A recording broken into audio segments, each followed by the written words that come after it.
मेरा भतीजा गांव से शहर पढ़ने आया तो हमारे घर रहने लगा और मेरी बेटियों को भी पढ़ाने लगा। लेकिन एक बात मुझे समझ नहीं आ रही थी कि वह रोजाना शाम को कमरे का दरवाजा क्यों बंद कर देता था और कमरे में पता नहीं क्या करता था। एक दिन मैं उसके कमरे में छुप गई। फिर यह देखकर मेरी आंखें फटी रह गई, क्योंकि वह तो मेरे पति की अचानक मौत ने हमारी जिंदगी को वीरान करके रख दिया था। मेरी तीनों बेटियों जो हर बात पर आपस में लड़ती रहती थी, अब बिल्कुल खामोश रहने लगी थी। अपने बाप की जुदाई ने उन्हें तोड़ कर रख दिया था। बहुत ही कम उम्र में उन्होंने अपने पापा को खो दिया था और शायद उनके पापा की जगह जिंदगी भर कोई नहीं ले सकता था। वक्त किसी के लिए नहीं रुकता। मैं और मेरी बेटी अभी वक्त के साथ साथ सदमे से निकल आए थे, लेकिन हमारी जिंदगी अब पहले जैसी नहीं रही थी। घड़ी की सुइयों की टकटक पर हम बस अपने काम करते जा रहे थे। ऐसा लगता था जैसे किसी ने हमारी जिंदगी के सारे रंग मिटा दिए हैं। फिर मेरा भतीजा राजू शहर पढ़ने के लिए आया तो मेरे वीरान से घर में फिर से खुशियां छा गई। राजू के आने से घर में छाई वीरानी खत्म हो गई थी और मेरे घर की चिड़िया दोबारा चहकने लगी थी। राजू ने मेरी बेटियों को दोबारा जीना सिखा दिया था, लेकिन वह मुझसे बहुत ही ज्यादा शर्माता था। मेरे बच्चों से उसकी जल्दी ही बहुत अच्छी दोस्ती हो गई थी। वह सब मिलकर घर में रौनक लाते थे और अपनी बेटियों को खिलखिलाते देखकर मैं जैसे दोबारा जी उठती थी। मैं बहुत कम उम्र में ही विधवा हो गई थी। मेरी शादी को 9 साल हुए थे और मेरी 3 छोटी बेटियां थी। हमारी खुशियों की उम्र बहुत छोटी साबित हुई थी। मेरे पति कार के एक्सीडेंट में मुझे छोड़कर हमेशा के लिए चले गए। उसी एक हादसे ने हमारी पूरी जिंदगी बदल कर रख दी थी। अपने पति से बिछड़ने पर मैं पूरी तरह टूट गई थी, लेकिन मुझे अपनी बेटियों के लिए जिंदा रहना था। विधवा होने के बाद मैंने फैसला कर लिया था कि मैं अब दूसरी शादी कभी नहीं करूंगी और अपने बच्चों के सिर पे सोतेले बाप का साया नहीं पड़ने दूंगी। मैं अपनी बेटियों के मामले में बहुत ही परेशान थी और किसी पर भरोसा नहीं कर सकती थी, इसलिए मैंने एक स्कूल में नौकरी कर ली। सुबह मैं अपने बच्चों को स्कूल भेज देती थी और खुद भी स्कूल चली जाती हूँ और वापसी में उन्हें अपने साथ लेके आती हूँ। मैंने जिंदगी में इतना बड़ा नुकसान उठाया था कि मेरा दिल मजबूत हो गया था और अब मैं अकेले ही जिंदगी गुजार रही थी। ऐसे में जब राजू हमारी जिंदगी में आया तो जैसे जिंदगी में नए रंग आ गए। वह मेरे लिए बिल्कुल मेरे बच्चों जैसा था। कॉलेज में पढ़ने के लिए शहर आया था और मैंने उससे कहा था कि वह मेरे बच्चों को भी पढ़ा दिया करे ताकि मुझे भी कुछ वक्त आराम मिल जाए। राजू एक बहुत अच्छा लड़का था। कभी मेरे आगे सर न उठाता था, हमेशा सर झुकाकर बात करता और मुझे इस बात पे बहुत खुशी महसूस होती कि मेरी जेठानी जी ने उसे बहुत अच्छी बातें सिखाई हैं। राजू मेरी देवरानी का बेटा था, यानी मेरे पति का भतीजा था। राजू ने मेरी तीनों बच्चों को पढ़ाना शुरू कर दिया था और जब से राजू उन्हें पढ़ा रहा था वह तीनों पढ़ाई में भी बहुत ही अच्छी हो गई थी। उनके पूरे टेस्ट में बहुत अच्छे नंबर आ रहे थे, वरना अपने पिता को खो देने के बाद उन तीनों की पढ़ाई बिल्कुल ही खराब हो गई थी। स्कूल से भी उन तीनों की कंप्लेन आने लगी थी, लेकिन राजू उन तीनों की पढ़ाई को बहुत अच्छे से संभाल लिया था।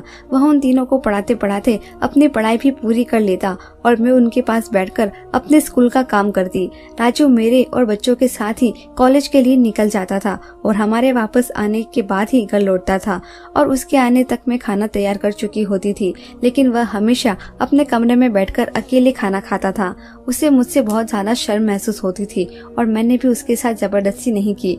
उसे 4 साल हमारे साथ रहना था और मुझे भरोसा था कि कुछ ही दिनों में खुद ब खुद वह हमारे करीब आ जाएगा। राजू के आने से घर के छोटे मोटे काम भी हो जाते थे। घर का सारा सामान भी खुद बाजार से लेके आता और कभी कभी तो वह घर की सफाई भी कर दिया करता। मुझे राजू में अपने पति की झलक नजर आती थी। कहीं न कहीं वह बिल्कुल अपने चाचू जैसा ही था। जब तक मेरे पति मोहन जिंदा थे उन्होंने भी हमेशा मेरा इसी तरह साथ दिया था। घर के कामकाज में भी मेरा हाथ बटा दिया करते।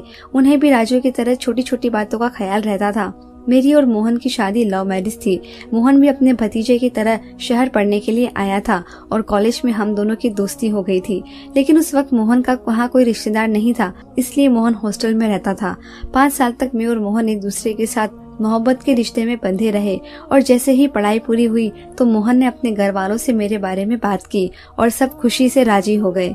मेरे घर वाले तो पहले से ही मोहन को जानते थे, क्योंकि मैं ज्यादातर मोहन की ही बातें किया करती थी। इसलिए जब मोहन के घर वाले रिश्ता लेकर आए तो मेरे पापा ने फौरन हाँ कर दी। जिस दिन मैं मोहन की दुल्हन बनी मुझे ऐसा महसूस हुआ जैसे मेरी जिंदगी पूरी हो गई। मोहन का साथ मेरी जिंदगी का सबसे खूबसूरत लम्हा था। अपना घर छोड़कर मैं मोहन के घर चली आई थी और उसके बाद मैंने पलटकर कभी अपना घर नहीं देखा था। मैं मोहन के साथ बहुत ही खूबसूरत जिंदगी गुजारती। शादी के 9 सालों में भगवान ने हमें इतनी प्यारी प्यारी बेटियां दी। मोहन शादी से पहले ही शहर में नौकरी कर लिया करते थे और हमने शहर में ही घर बना लिया, इसलिए मुझे कभी गांव जाना ही नहीं पड़ा। मोहन का बड़ा भाई राजेश कभी कभी हमसे मिलने आ जाया करते थे और राजू राजेश का ही बेटा था। मेरी शादी के वक्त राजू की उम्र 10-11 साल की थी, लेकिन अब 18 साल का नौजवान बच्चा था। मेरी शादी और मोहन की शादी के बाद हम 1-2 बार ही गाँव गए थे, लेकिन मुझे गाँव की जिंदगी बहुत ही मुश्किल लगती थी, इसलिए हम दोबारा कभी गांव नहीं गए। जिंदगी बहुत ही अच्छी गुजर रही थी, किसी भी चीज की कोई कमी नहीं थी। बेटियों की जन्म के बाद मोहन ने अपनी नौकरी बढ़ा ली थी, लेकिन किस्मत को शायद कुछ और ही मंजूर था। एक दिन सुबह मोहन मुस्कुराता हुआ नौकरी के लिए घर से गया था और फिर लौटकर वापस नहीं आया, बल्कि थोड़ी देर में ही मुझे पता चला कि मोहन में कार का एक्सीडेंट हो गया है। यह खबर मेरे लिए किसी मुसीबत से कम नहीं थी। मैं फौरन हॉस्पिटल की तरफ दौड़ पड़ी और गांव भी फोन कर दिया, लेकिन शायद मोहन हमारे रिश्ते की इतनी ही उम्र लिखवा कर लाए थे, इसलिए वह कुछ ही घंटों में मेरा साथ छोड़कर चला गया। आज भी मुझे जब वह दिन याद आता है तो मेरे रोंगटे खड़े हो जाते हैं। अपनी आंखों के सामने मैंने अपनी जिंदगी के साथी को खुद बिछड़ते हुए देखा था। अपनी आंखें बंद करते ही उसका चेहरा मेरी आंखों में घूमता था। मोहन ने जाने से पहले मुझसे वादा किया था कि मैं उनकी बेटियों को बहुत अच्छे से पाल पोस के बड़ा करूंगी, और मैं उस वादे को निभाने की कोशिश कर रही थी। मोहन का भाई राजेश भी मोहन की अचानक मौत पर टूट कर रह गया था, और मोहन के मम्मी पापा जिंदा नहीं थे, और मोहन भी राजेश का इकलौता भाई था।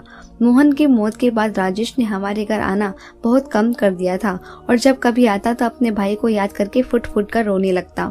इसलिए मैं खुद ही राजेश से फोन पे बात कर लिया करती थी।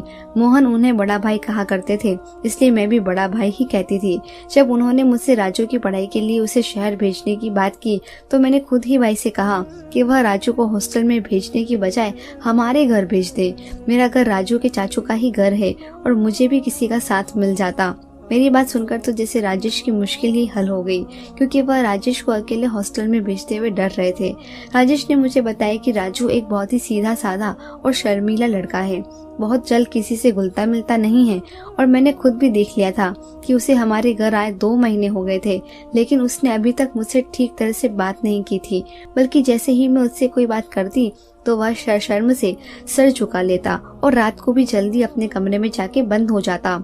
जबकि मैं और मेरी बेटी रात को लिविंग रूम में बैठकर एक साथ टीवी देखा करते थे, लेकिन वह कभी हमारे साथ नहीं बैठता था। मेरी तीनों बच्चों की राजू से अच्छी खासी दोस्ती हो गई थी। वह राजू के कॉलेज से आने के बाद सारा दिन उसके साथ चिपकी रहती थी। मेरी छोटी बेटी तो हर वक्त उसके कंधों पर चढ़कर बैठी रहती थी। राजू भी उससे बहुत ज्यादा लाड़ प्यार करता था और रोज ही उसके लिए चॉकलेट लेके आता था। मैंने कई बार राजू को मना भी किया था, लेकिन अगले दिन वह फिर चॉकलेट ले आता। पिछले कुछ दिनों से मेरी तबीयत बहुत ही खराब रह रही थी और मुझे कुछ समझ नहीं आ रहा था, लेकिन मैंने भी तबीयत के बारे में किसी से कुछ नहीं कहा। मैं किसी को परेशान नहीं करना चाहती थी और ना ही मैं स्कूल से छुट्टी ले सकती थी, इसलिए मैं किसी न किसी तरह खुद को घसीट कर काम करने की कोशिश कर रही थी, लेकिन हर वक्त मेरी तबीयत बढ़ती गई। जब रात के वक्त मेरी तबीयत बहुत ज्यादा खराब महसूस होने लगी तो मैं अपने कमरे से बाहर निकल आई। मुझे अपना दम घुटता हुआ महसूस हो रहा था, इसलिए मैं छत पर चली आई और छत के एक कोने में कमरा बना हुआ था और राजू उसी कमरे में रहता था। मैं छत पर बैठ गई। मेरी नजर राजू के दरवाजे की तरफ थी। आज मुझे ना जाने क्यों इस बात का एहसास हो रहा था कि हर रोज रात होते ही वो जल्दी अपने कमरे में चला जाता है, फिर सुबह ही वापस निकलता है, जबकि उसके कमरे में तो टीवी भी नहीं था, तो वह इतनी जल्दी अपने कमरे में क्यों बंद हो जाता है। आजकल शहर का माहौल कुछ ठीक भी नहीं चल रहा है और लड़कों को नशे की आदी बनाता जा रहा है, इसलिए मुझे राजू ही अचानक से उसकी फिक्र सताने लगी। 18 साल का मासूम सा लड़का था और गांव के सीधे साधे माहौल में पला बड़ा था। मेरे दिल में बार बार यह ख्याल आ रहा था कि कहीं शहर का माहौल उसे बर्बाद न कर दे, और जब तक वह शहर में था वह मेरी जिम्मेदारी था, क्योंकि राजेश ने मुझ पे भरोसा करके उसे मेरे घर भेजा था। अगर वह किसी गलत संगत में पड़ जाता तो मैं राजेश को क्या मुंह दिखाती, और उसको हमारे घर आए 3 महीने हो गए थे, लेकिन अब तक हम दोनों के बीच कोई बातचीत नहीं हुई थी, ना ही ऐसी बातचीत हुई थी कि मैं डायरेक्ट राजू से कोई सवाल कर पाती। वह तो मुझे देखते ही शर्म से सर झुका लिया करता था। मैं उससे भला कैसे पूछती कि वो रात को जल्दी अपने कमरे में जाकर क्या करता है। इसलिए मैंने सोचा कि ठीक होते ही मैं खुद राजू से इस बात का पता लगा लूंगी कि वह अपने कमरे में बंद होकर क्या करता है। 2-4 दिन के बाद मेरी तबीयत सही हो गई और जैसे ही मैंने खुद को थोड़ा बेहतर महसूस किया, फिर से राजू का ख्याल आया। और एक रात जब मेरी बेटियां टीवी देखने में लगी थी और राजू किचन में अपने लिए चाय बना रहा था, तभी मैं चुपके से उसके कमरे में जाके छुप गई। मुझे मालूम था कि मेरी बेटियां अगले 1 घंटे तक टीवी के आगे से नहीं उठेगी। मुझे राजू के कमरे में छुपे हुए थोड़ी ही देर गुजरी थी कि राजू अपनी चाय का कप लेकर कमरे में आ गया और कमरे का दरवाजा बंद करके सुकून से बिस्तर पर बैठ गया। कुछ देर बाद वो आराम से चाय की चुस्कियां ले रहा था और मैं दिल में सोचती रहती थी कि ऐसे ही सीधे साधे लड़के पे शक कर रही हूँ। अगर राजू को किसी भी चीज की लत होती तो ऐसे कौन होता है कि मुझे पता नहीं चलता। वह बहुत शर्माता जरूर था, लेकिन मेरी आंखों के सामने ही रहता था। मैंने सोचा कि राजू जैसे ही इधर उधर होगा या वॉशरूम जाएगा तो मैं चुपके से उसके कमरे से वापस निकल जाऊंगी, क्योंकि अगर उसे यह पता चला कि मैं उस पर शक कर रही हूँ या उसकी निगरानी कर रही हूँ तो ना जाने वह मेरे बारे में क्या सोचेगा। मुझे छुपे हुए कुछ ही देर हुई थी कि राजू ने उठकर अपनी चाय का खाली कप टेबल पे रखा और फिर वह अपना लैपटॉप लेकर शांति से बैठ गया। उसका चेहरा कुछ टेढ़ा था। मुझे उसका लैपटॉप नजर आ रहा था जबकि उसकी कमर मेरी तरफ थी।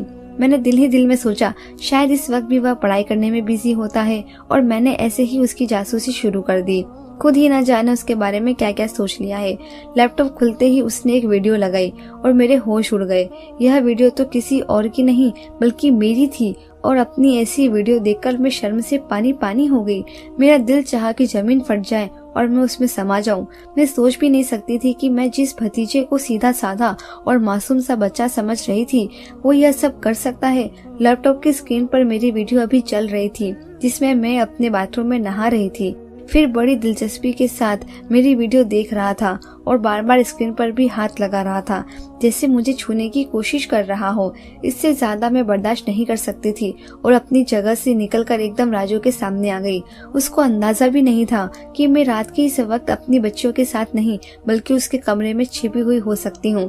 मुझे अपनी नजरों के सामने खड़ा देखकर उसने फौरन लैपटॉप बंद कर दिया और हकलाते हुए कहने लगा कि चाची आप यहाँ क्या कर रही हैं। मैंने एक जोरदार थप्पड़ उसके चेहरे पर लगाया और उससे कहा कि मैंने अपनी वीडियो देख ली है और मैं जान गई हूँ कि उसने चोरी छुपे मेरी वीडियो बनाई है। मेरी बात सुनकर राजू ने अपना सर झुका लिया, कोई जवाब नहीं दिया।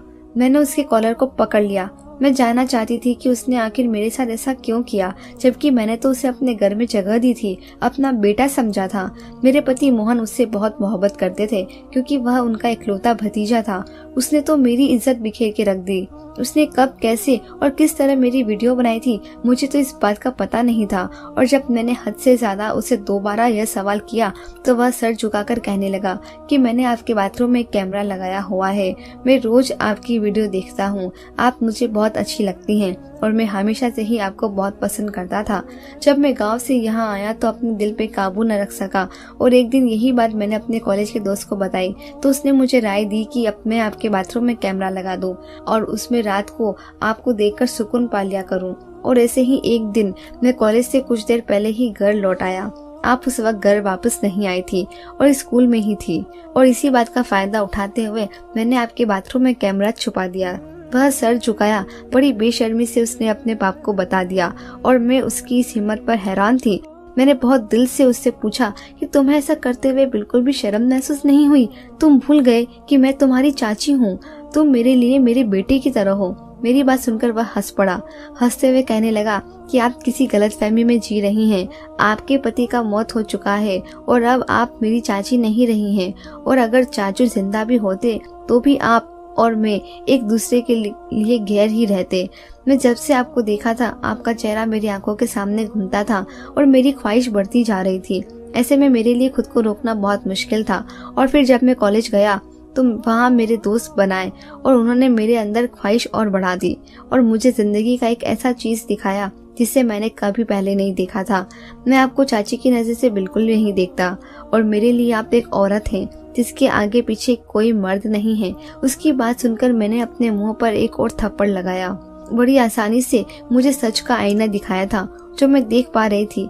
देखा जाता तो वह ठीक है, लेकिन बहुत बेशर्मी से कह रहा था कि मैंने वह एक दूसरे के लिए गैर थे और मुझे उसे अपने घर में जगह नहीं देनी चाहिए थी। लेकिन मुझे क्या खबर थी कि इस तरह मेरे भरोसे को तोड़ेगा और अपनी हर हद पार कर जाएगा। मैंने फौरन उसके लैपटॉप से अपनी सारी वीडियोस डिलीट की और यह देखकर मेरे हाथ पांव कांपने लगे थे कि उसके लैपटॉप में मेरी बहुत ज्यादा वीडियोस थी। मैंने उससे कहा कि वह अभी और इसी वक्त अपना सामान समेट ले और निकल जाए, क्योंकि अब मेरे घर में उसके लिए कोई जगह नहीं है। वह कहने लगा कि वह मुझसे मोहब्बत करने लगा है और मुझे अपनाना चाहता है। मैंने कड़ी नजर राजू पर डाली और उससे कहा कि मैं कोई तमाशा नहीं चाहती, इसलिए बेहतर होगा यही कि वह खामोशी से हमेशा के लिए मेरी जिंदगी से निकल जाए। मैंने उससे कहा कि मैं राजेश को इस बारे में कुछ नहीं कहूंगी, लेकिन दोबारा कभी वह मुझे अपना चेहरा नहीं दिखाएगा। मेरी बात सुनकर उसने खामोशी से अपना सामान समेट लिया था। मैं जानती थी कि वह उम्र में जिस हिस्से में है उसमें लड़के जज्बात में आकर गलती करते हैं, लेकिन मुझे बिल्कुल भी अंदाजा नहीं था कि वह इस तरह आगे निकल जाएगा। राजू ने रात के अंधेरे में खामोशी से मेरा घर छोड़ दिया था। मैंने अपनी बेटियों को अपने आगोश में ले लिया था। राजू खुद तो चला गया था, लेकिन मुझे अपना और गैर के बीच का फर्क बहुत अच्छे से समझा दिया था। मैं जान गई थी कि भगवान ने हर रिश्ते में इसलिए हद रखी है ताकि इंसान को कोई नुकसान न उठाना पड़े। मुझे यकीन था कि जैसे जैसे राजू अपनी जिंदगी में आगे बढ़ेगा उससे अपनी गलती का एहसास हो जाएगा। मैंने राजेश को इस बारे में कुछ नहीं कहा था। राजू ने मुझे एक बहुत बड़ा सबक सिखा दिया था। मैं अब अपनी जिंदगी में कभी किसी इंसान पर भरोसा करने वाली नहीं थी। धन्यवाद दोस्तों।